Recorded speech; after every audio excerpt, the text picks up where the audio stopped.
जय हिंद साथियों। आप सभी का जूनियर असिस्टेंट की क्लास में बहुत बहुत स्वागत है। आज हम जूनियर असिस्टेंट के तहत हिंदी कवर करने वाले हैं और हिंदी का ये हमारा प्रैक्टिस सेट नंबर हमारा दूसरा है। इससे पहले हमारा एक प्रैक्टिस सेट हो चुका है और बाबू बैच मैराथन डोज हमारा चल रहा है, जो कि हम हफ्ते में एक बार वह क्लास लेते हैं। तो चलिए शुरू करते हैं यहाँ पर।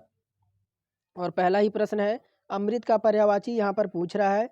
तो अमृत का पर्यायवाची यहाँ पर क्या होगा? तो देखिए, अमृत का पर्यायवाची आपका राघव नहीं होता है, ना ही आपका दादुर होता है, ना ही बिपिन होता है। बिपिन का अर्थ आपका जंगल होता है। तो ऑप्शन नंबर बी हमारे यहाँ पर हो जाएगा सोम। सोम क्या होता है? तो सोम हमारे यहाँ पर अमृत का पर्यायवाची है। अमृत के और भी पर्यायवाची होते हैं, जैसे आपका यहाँ पर बात करें पीयूष। पीयूष अगर बात करें तो पीयूष हमारे यहाँ पर अमृत का पर्यायवाची होता है। पीयूष के बाद आपका सुधा। सुधा भी जो आपका होता है वह अमृत का पर्यायवाची होता है। और जीवन, देखिए जीवन, जीवन जीवनोदक, जीवनोदक यानी जीवन देने वाला, इसे भी हम अमृत कहते हैं। और आपका सोम, सोम तो हमारा दे ही रखा है ऑप्शन नंबर बी में। और अभी, अभी भी जो आपका होता है वह अमृत का पर्यायवाची होता है। उसके बाद आपका अमीय, अमीय भी जो होता है, अमीय भी आपका अमृत का पर्यायवाची होता है। उसके बाद सुरभोग यानी देवता जिसका भोग करते हैं, यानी वह अमृत। तो सुरभोग भी आपका अमृत का पर्यायवाची है। और देवात्र, देवात्र भी आपका अमृत का पर्यायवाची होता है। और देवाहार यानी देवताओं का जो आहार है, यानी अमृत। तो यहाँ पर हमारा ऑप्शन नंबर बी विकल्प हमारे करेक्ट हो जाएगा। और अमृत के पर्यायवाची पीयूष, सुधा, जीवनोदक, अभि और अम्य, सुरभोग, आपका देवात्र और देवाहार, ये सब अमृत के पर्यायवाची है। तो यहाँ पर साथियों हमारा ऑप्शन नंबर बी यहाँ पर करेक्ट हो जाएगा। और देवनागरी लिपि मूलतः क्या है? तो देवनागरी यहाँ पर लिपि कैसी है? तो देखिए, देवनागरी लिपि की बात करें तो ना ही आपकी वर्णात्मक है और ना ही आपकी चित्रात्मक है, ना ही आपका प्रतीकात्मक है। ये कैसी है? तो अक्षरात्मक है। यहाँ पर डी विकल्प हमारा जो है करेक्ट हो जाएगा। अब देखिए यहाँ पर भाषा वैज्ञानिक दृष्टि से देवनागरी अक्षरात्मक होती है, यानी सिलेबिक मानी जाती है। क्या मानी जाती है? यह आपकी सिलेबिक मानी जाती है। यह आपकी सिलेबिक मानी जाती है। और यहाँ पर लिपि को जो है क्या है? तो विकास की दृष्टि से चित्रात्मक, भावात्मक और आपका भाया चित्रात्मक लिपियों के अंतर्गत अक्षरात्मक लिपियों का विकास माना जाता है। तो ऑप्शन नंबर यहाँ पर हम जो है डी ऑप्शन हमारे यहाँ पर राइट आंसर होगा। आगे देखिए, तीसरा नंबर है, इनमें से शुद्ध कौन सा है? इनमें से शुद्ध कौन सा है? तो कह रहा है, देखिए ऑप्शन नंबर ए, पत्ता गिरा पेड़ से। तो ये मुझे अशुद्ध दिख रहा है, लेकिन हमें शुद्ध बताना है। पेड़ से पत्ता गिरा, अब पेड़ से गिरा पत्ता यानी पेड़ से पत्ता गिरा, यह मुझे शुद्ध दिख रहा है।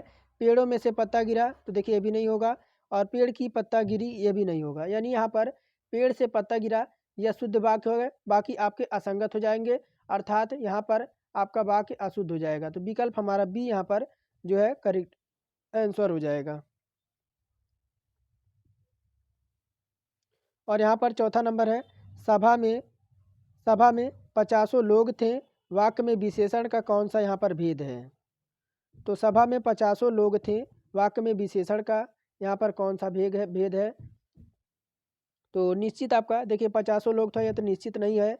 ना ही आपका ये समुदायक हो जाएगा, यह अनिश्चित संख्यावाची हो जाएगा। क्या हो जाएगा यहाँ पर साथियों?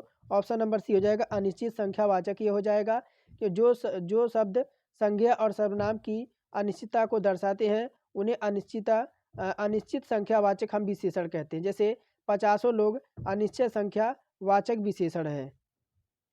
और पाँचवा नंबर है, जहाँ एक या अनेक वर्णों की एक क्रम में एक ही बार आवृत्ति हो, वहाँ कौन सा अलंकार होता है? तो यहाँ पर आपको सभी तरह का क्वेश्चन देखने को मिलेगा, चाहे आपका संज्ञा हो, चाहे आपका अलंकार हो, चाहे समास हो, यानी आपको ऑल टॉपिक्स यहाँ पर आपको प्रश्न देखने को मिलेगा।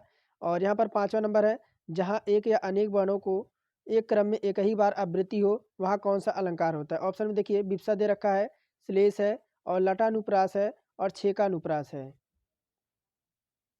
यहाँ पर साथियों देखिए आपका हो जाएगा छेकानुप्रास। तो देखिए अब छेका अनुप्रास क्या होता है?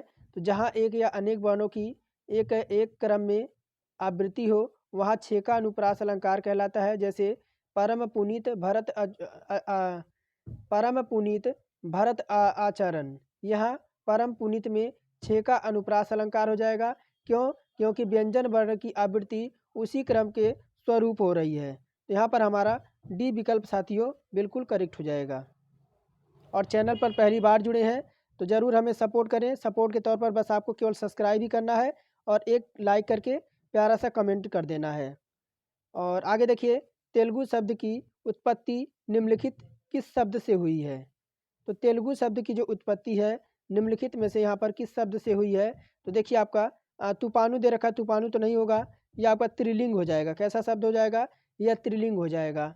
अब देखिए, तेलुगु शब्द संस्कृत के त्रिलिंग से बना है जिसका अर्थ होता है तीन लिंग। क्या होता है यहाँ पर? तो तीन लिंग, तीन लिंग होता है।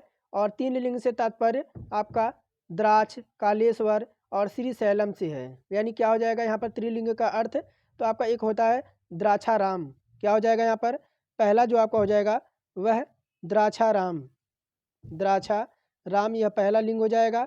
और दूसरा जो आपका हो जाएगा यह कालेश्वर, कालेश्वर ये आपका दूसरा नाम हो जाएगा। और तीसरा जो आपका इसका अर्थ बताता है वह क्या हो जाएगा?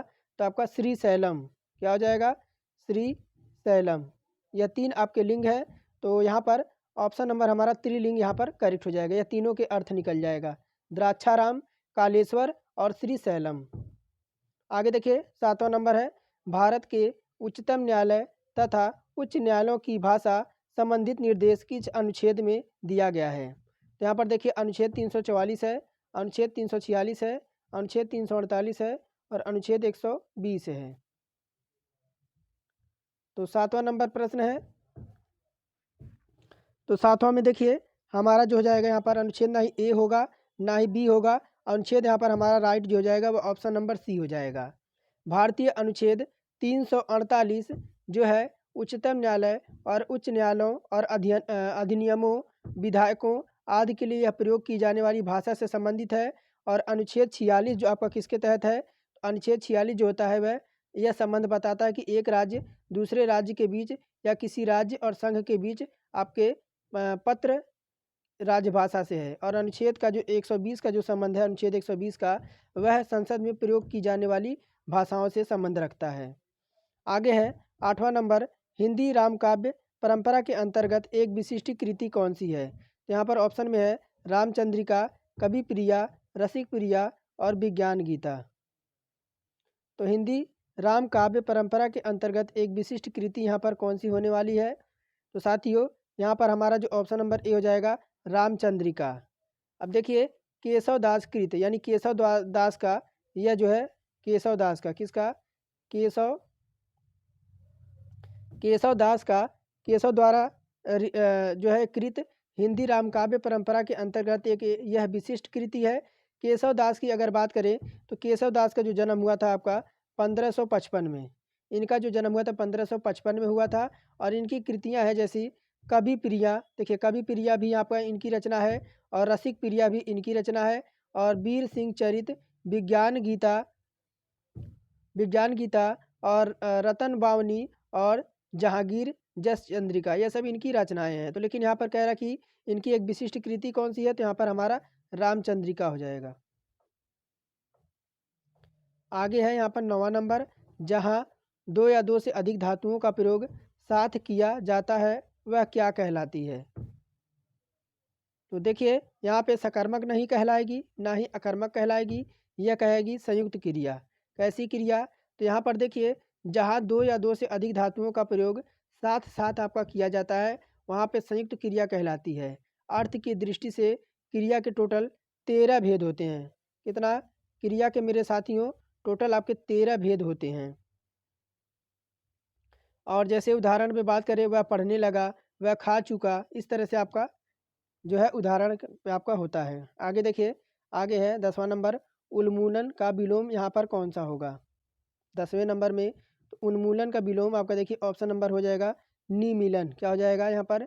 उन्मूलन का जो है आपका विलोम यानी अपोजिट जो हो जाएगा वह निमीलन शब्द होगा। 11 नंबर है, इनमें से कौन सा शब्द आपका शुद्ध है? तो शुद्ध के तौर पर आपको क्या बताना है? तो घनिष्ठ, देखिए घनिष्ठ आपका कौन सा इसमें शुद्ध है? तो ए देखिए एक बार, बी देखिए, सी देखिए और डी देखिए। तो यहाँ पर कौन सा आपका शुद्ध हो जाएगा? घनिष्ठ नहीं होता है, घनिष्ठ होता है। क्या होता है? घनिष्ठ होता है। यहाँ पर डी ऑप्शन जो यहाँ पर आपका क्या हो जाएगा? आपका यहाँ पर शुद्ध हो जाएगा। आगे देखिए 12 नंबर है, मेरी तेरी उसकी बात उपन्यास के लेखक कौन हैं? तो यहाँ पर देखिए अमृत राय नहीं होंगे, ना ही आपके रघुवीर सहाय हैं और ना ही आपके त्रिलोचन हैं। ये हो जाएंगे यशपाल। कौन हो जाएंगे? मेरी तेरी और उसकी बातें उपन्यास के लेखक यशपाल की है। इस उपन्यास की बात करें तो उन्हें 1976 में 1976 में साहित्य अकादमी पुरस्कार से इन्हें सम्मानित किया गया था। इसकी पृष्ठभूमि अगस्त 1942 को भारत छोड़ो आंदोलन का यह विस्फोटक था। 1942 को जो आपका यह भारत छोड़ो आंदोलन का क्या था? तो यह आपका उस टाइम का विस्फोटक का यह आपका पृष्ठभूमि थी। यहाँ पर हमारा option number D Yashpal correct हो जाएगा। आगे देखिए यहाँ पे कह रहा आम के पत्ते किसकी रचना है और जिसके रचनाकार को व्यास सम्मान से भी व्यास सम्मान यहाँ पर जो है मिला है। तो आम के पत्ता किसकी रचना है? जिसके रचनाकार को जो है व्यास सम्मान से जो है सम्मानित किया गया है। तो 13 नंबर है, देखिए मृदुला गर्ग नहीं है, ना ही विश्वनाथ तिवारी हैं। ये हो जाएंगे रामदरस मिश्र। कौन हो जाएंगे मेरे साथी? तो यहाँ पर ऑप्शन नंबर सी रामदरस साथी यहाँ पर हो जाएंगे। तो 13 नंबर में देखिए आम के पत्ते काव्य संग्रह के जो रचयिता हैं वह रामदरस मिश्र हैं। इस काव्य संग्रह के लिए उन्हें वर्ष 2011 में कब? वर्ष 2011 में व्यास सम्मान से जो है सम्मानित किया गया था। आगे देखिए अक्ल का दुश्मन होना, यहाँ पर मुहावरे का अर्थ क्या हो जाएगा?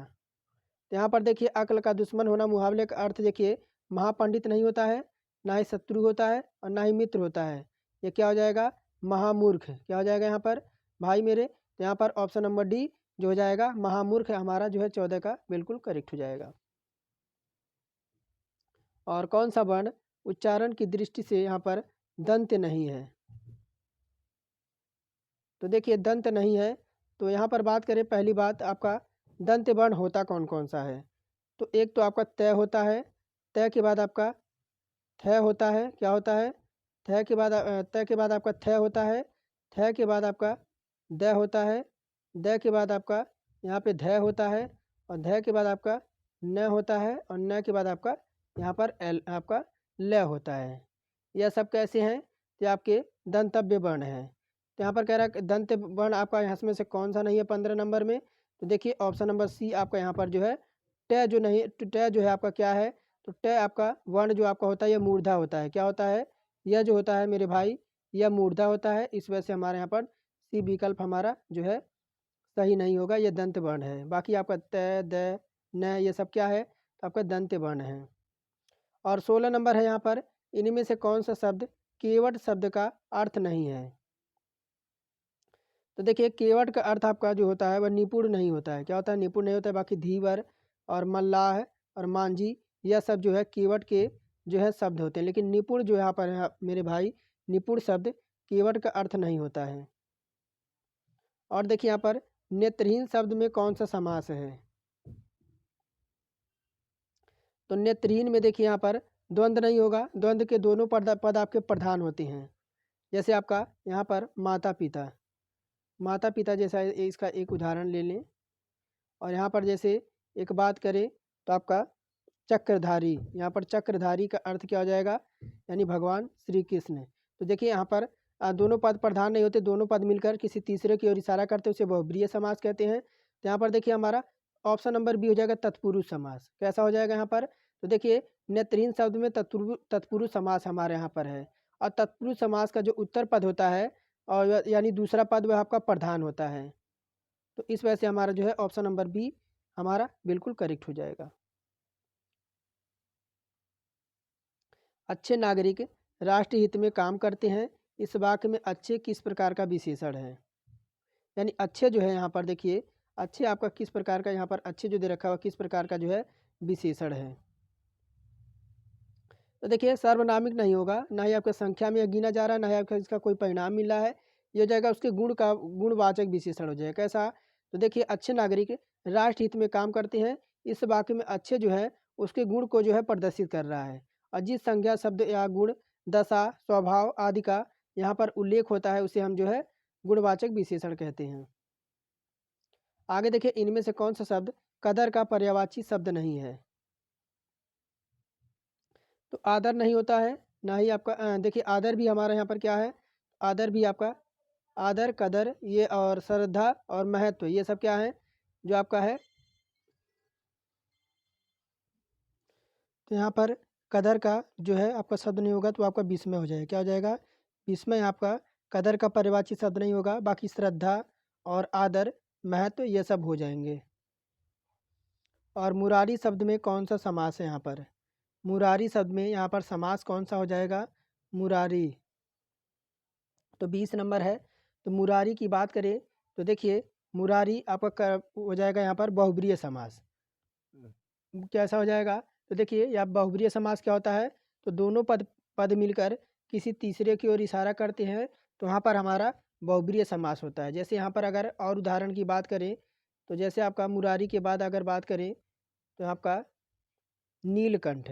नीलकंठ किसे कहते हैं? तो भगवान शिव को। और चतुर्भुज यानी जिसके 4 भुज हैं यानी ब्रह्मा। और दशानन दशानन जिसके 10 आनन यानी 10 सिर है वह अर्थात रावण। तो यहाँ पर हमारा डी ऑप्शन बिल्कुल राइट हो जाएगा। स्थावर का विलोम यहाँ पर कौन सा होगा? देखिए ये आपका मोस्ट इंपॉर्टेंट क्वेश्चन है। यह क्वेश्चन हर बार आपका हर एग्जाम में रिपीट होता है। तो स्थावर का विलोम शब्द यहाँ से कौन सा आपका होगा? तो देखिए यहाँ पर कह रहा है कि जंतर है। तो 21 में अगर बात करें देखिए जंतर नहीं होगा, ये हो जाएगा ऑप्शन नंबर बी जंगम जो हो जाएगा वह स्थावर का अपोजिट हो जाएगा। आगे है अज्ञकृत आंगन के पार के द्वार के लिए कौन सा पुरस्कार इन्हें प्राप्त हुआ है? तो अज्ञकृत आंगन के पार यानी आज्ञा के द्वारा रचना जो की गई है आंगन के पार द्वार कौन सा पुरस्कार इन्हें प्राप्त हुआ है? तो यहाँ पर देखिए 22 में बात करें ज्ञानपीठ नहीं मिला है, इन्हें मिला है साहित्य अकादमी पुरस्कार। कौन सा पुरस्कार इन्हें मिला है? तो साहित्य अकादमी पुरस्कार मिला है। और बात करें सच्चिदानंद हीरानंद वात्स्यायन आज्ञेय को उनके कविता संग्रह आंगन के पार के द्वार के लिए वर्ष 1964 में 1964 को इन्हें साहित्य अकादमी पुरस्कार से नवाजा गया है। और 2022 का यह पुरस्कार बद्री नारायण को उनके कविता संग्रह तुलसी के शब्द के लिए दिया गया था। और यहाँ पर 23 नंबर है कथनीय शब्द में कौन सा प्रत्यय है? तो कथनीय आप जब 3-4 बार बोलेंगे कथनीय कथनीय तो आपका ईय प्रत्यय यहाँ पर निकल के आएगा। तो देखिए आपका प्रत्यय क्या होता है? तो प्रत्यय वह होता है जो किसी वाक्य के अंत में जुड़कर उसके अर्थ में परिवर्तन लाता है। आगे देखिए यहाँ पर 24 नंबर है। और यहाँ पर मुख्यार्थ की बाधा होने पर रूढ़ि या प्रयोजन से अन्य अर्थ का ग्रहण होता है वह शब्द शक्ति क्या कहलाती है? लक्षणा है, अभिधा है, काव्य दोष है और व्यंजना है। तो ये आपका पहला ही हो जाएगा, यहाँ पर लक्षणा हो जाएगा। क्या हो जाएगा? मुख्यार्थ की बाधा के कारण अन्य के साथ उसके रूढ़िवश या आपका प्रयोजनवश योग होने पर जहाँ उससे बाध्य से भिन्न अर्थ का बोध होता है वहाँ पे लक्षणा होता है। और मुख्यार्थ बाधा होने पर रूढ़ि या प्रयोजन से ही अन्य अर्थ का जो है यहाँ पर ग्रहण होता है तो वह शक्ति लक्षणा शक्ति कहलाती है। और वर्तमान काल के कितने भेद होते हैं? तो वर्तमान भूत भविष्य और वर्तमान। यहाँ पर देखिए वर्तमान काल के अगर बात करें 25 में तो वर्तमान काल के टोटल आपके 5 आपके भेद होते हैं।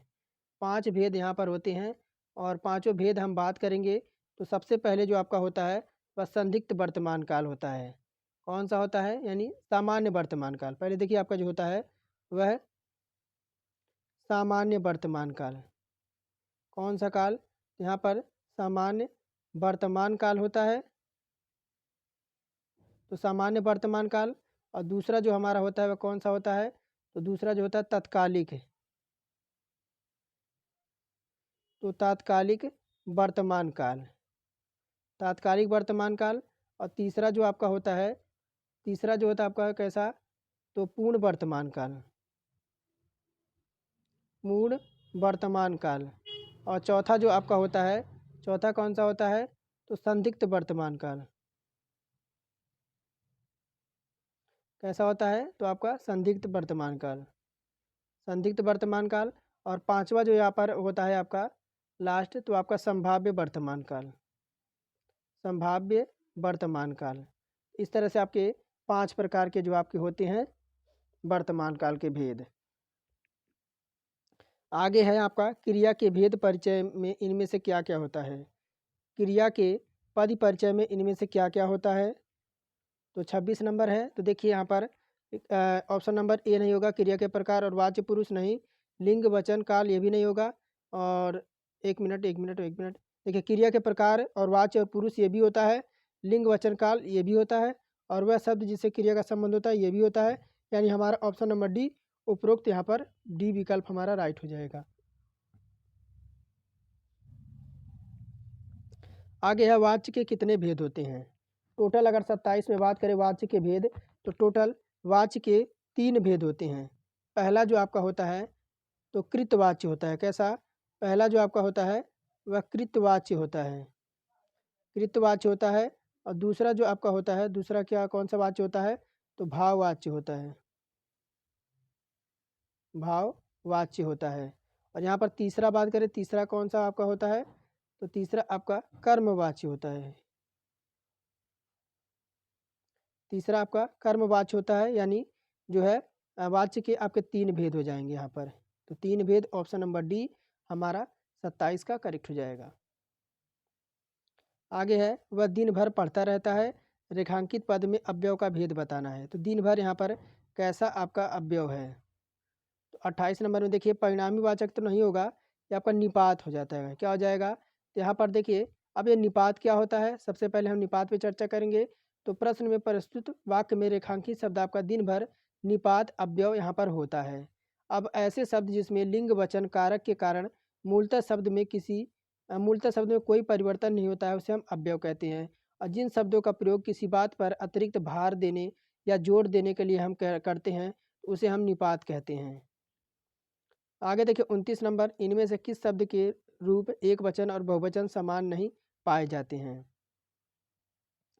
तो यहाँ पर देखिए कह रहा है इनमें से एक शब्द के एक वचन और बहुवचन में जो है समान नहीं पाए जाते हैं। तो यहाँ पर देखिए ना पानी का होगा, ना ही आपका प्रेम का होगा, और ना ही वर्षा का होगा। तो यहाँ पर 29 में ऑप्शन नंबर डी हो जाएगा, इनमें से कोई नहीं होगा।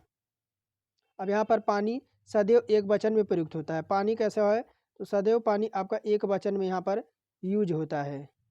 और सदैव आपका जो है, और यहाँ पर और वर्षा सदैव एक वचन में यूज होता है। वर्षा भी आपका जो होती है वह एक वचन में आपकी यूज होती है। और यहाँ पर बात करें आगे, और प्रेम एक वचन और बहुवचन समान होता है। प्रेम में एक वचन और बहुवचन आपका समान होता है। और देखिए यहाँ पर प्रेम, पानी, प्रेम और वर्षा शब्द एक वचन और बहुवचन समान नहीं पाए जाते हैं। यहाँ पर हम डी ऑप्शन बिल्कुल करेक्ट लगा देंगे। आगे देखिए इनमें से कौन सा शब्द स्थूल का विलोम होगा। तो स्थूल का विलोम यहाँ पर क्या होता है, तो देखिए स्थूल का विलोम आपका सूक्ष्म होता है। क्या होता है, तो 30 का ऑप्शन नंबर, स्थूल का विलोम हमारा सूक्ष्म होता है। आगे है 31, इनमें से कौन सा शब्द अथ का विलोम है। तो अथ का विलोम 31 नंबर में क्या हो जाएगा, तो देखिए आपका इति हो जाएगा। ऑप्शन नंबर सी यहाँ पर बिल्कुल करेक्ट आंसर होगा। 32 नंबर है, इनमें से कौन सा शब्द जो है रूप भिन्न है। कौन से शब्द का जो है यहाँ पे रूप भिन्न है 32 नंबर में। तो अगर बात करें आपका देखिए निगोड़ा में, ऑप्शन नंबर डी देखिए निगोड़ा में आपको ऑप्शन नंबर डी यहाँ पर निगोड़ा, तो आपका प्रस्तुत वाक्य में निगोड़ा शब्द आपका जो है यहाँ पे भिन्न है। आगे देखिए आपका क्या दे रखा है 33 से 37 तक प्रश्नों के लिए निम्नलिखित अनुच्छेद को पढ़कर और नीचे दिए गए प्रश्न का उत्तर आपको देना है। तो चलिए मैं जल्दी से जो है इस अनुच्छेद को पढ़ता हूँ, फिर हम इसका जो है इससे पूछे जाने वाले प्रश्न कवर करेंगे। तो देखिए भाषा में लिंग विषयक चिंतन की परंपरा बहुत पुरानी है और भारतीय परिप्रेक्ष्य में पाणिनि से और ग्रीक में अरस्तु ही चली आती है। और इस चिंतन में दो पक्ष उभर कर आते हैं। लिंग प्राकृतिक है अथवा सुविधा अनुसार है, सादृश्य पर आधारित है अथवा विसंगतियों पर आधारित है। तब से लेकर चली आती इस परंपरा में 17वीं सदी में बिना कारण के आपका आदतन प्रयोग वाला पहलू जुड़ गया और आर्नल्ड और लांसलाट ने इस रूप में लिया है कि हार्डर 1772 और आपका एडलंग 1783, होबर्ट 1887 और ग्रिम 1890 आदि ने कल्पना और मानवीकरण की प्रवृत्तियों को भाषा में लिंग की उत्पत्ति के कारण बताया। इनमें से सबसे महत्वपूर्ण जो है वह ग्रिम के सिद्धांत को माना जाता है। ब्रुकमैन ने इस विवाद में कहा है कि व्याकरणिक लिंग पहले से ही वहाँ होता है या केवल कल्पना की शक्ति का इस्तेमाल किया गया। ब्रुकमैन का कहना है कि भारोपीय भाषाओं में आ बड़ी ई प्रत्यय मूल रूप में स्त्रीलिंग को व्यक्त नहीं करते। ब्रुकमैन के सिद्धांत को रोथ ने अविश्वसनीय का शिखर सम्मेलन करार दिया है। यह बहस चलते चलते संरचनावादी और ब्लूमफील्ड तक आई। उन्होंने कहा कि भाषा में लिंग का प्रयोग आपका यादृच्छिक होता है और संस्कृति के व्याकरण में लिंग निर्धारण का जो आधार माने गए हैं उनमें सबसे ऊपर रखा गया अर्थ को लिंग और अर्थ के अनुसार निर्धारित होते हैं। यदि ऐसा है तो समानार्थी या पर्यायवाची भी लिंग के होने चाहिए थे, क्योंकि वे अर्थ के आधार पर एक समान संबंध रचनाओं में रखते हैं, पर ऐसा ही नहीं है। तो अब देखिए, अब इससे बढ़ने वाले हम जो है प्रश्न देखेंगे 33 नंबर में, और अनुच्छेद के आधार पर ही आपको उत्तर देना है। अब यहाँ पर देखिए 33 नंबर है, इनमें से कौन सा कल्पना और मानवीकरण की प्रवृत्तियों को भाषा में लिंग की उत्पत्ति के कारण नहीं मानता।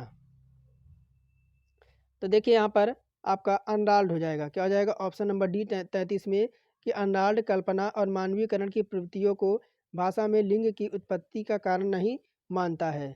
और भारतीय भाषा में लिंग विषयक चिंतन की परंपरा किससे आपकी प्रारंभ होती है? तो यहाँ पर देखिए आपकी पाणिनि से, ऑप्शन नंबर ए हमारा, कि भारतीय भाषा में लिंग विषयक चिंतन की परंपरा पाणिनि से प्रारंभ होती है।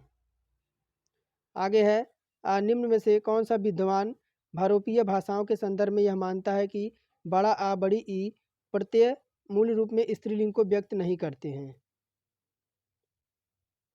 तो ये आपके हो जाएंगे ब्रुकमैन। कौन हो जाएंगे? ऑप्शन नंबर ए ब्रुकमैन भारोपीय भाषाओं के संदर्भ में यह मानते हैं कि बड़ा आ बड़ी ई प्रत्यय मूल रूप में स्त्रीलिंग को यह व्यक्त नहीं करते हैं। आगे देखिए यहाँ पर आपका 36 नंबर है, और फिर कह रहा है कि इनमें से कौन सा विद्वान भाषा में लिंग का प्रयोग आपका यादृच्छिक मानता है? तो यहाँ पर 36 में, तो देखिए यहाँ पर हो जाएगा आपके ब्लूमफील्ड। कौन हो जाएगा? ऑप्शन नंबर डी ब्लूमफील्ड ने भाषा में लिंग का प्रयोग यादृच्छिक माना है। और अब आज का लास्ट प्रश्न होगा, कह रहा संस्कृत के व्याकरण में लिंग निर्धारण का प्रमुख आधार क्या है? तो देखिए आपका हो जाएगा अर्थ है। क्या हो जाएगा? अर्थ, यानी संस्कृत के व्याकरण में लिंग निर्धारण का जो प्रमुख आपका आधार है वह आपका अर्थ है। तो आज के लिए फ़िलहाल इतना ही रहेगा। फिर मिलेंगे हम दूसरी क्लास में, और अगली जो हमारी क्लास है वह आपकी, इससे पहले हमारी जीके की क्लास है, और जीके की क्लास कंप्लीट हो चुकी है। अगर आप लोगों ने नहीं देखा है तो ज़रूर देखिएगा। और आगे देखिए, आगे हम बढ़ते हैं।